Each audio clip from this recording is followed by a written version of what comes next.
মা, আমি আর কতক্ষণ বাটবো? আমার হাত তো ব্যথা হয়ে গেল। আর একটুখানি কর না সোনা। আচ্ছা, করে দেব। তুমি দুটো নাড়ু দেবে তো? নাড়ু? এখন কেন?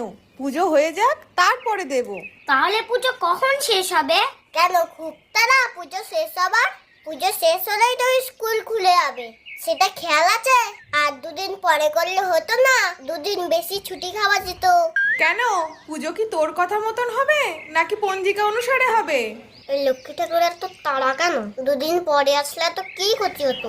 এই, ওখানে দাঁড়িয়ে কি বিড়বিড় করছিস রে? যা তাড়াতাড়ি স্নানটা করে আয়, একটু পরেই পুজো শুরু হবে। ওমা, সাপের মতো এটা দেখতে কি এঁকেছো? ওটা সাপ নয়, ওটা লক্ষ্মীর পায়ের ছাপ। লক্ষ্মী, এটা তো আমার পায়ের মতো হয়েছে। এরকম বলতে নেই, ঠাকুর পাপ দেবে।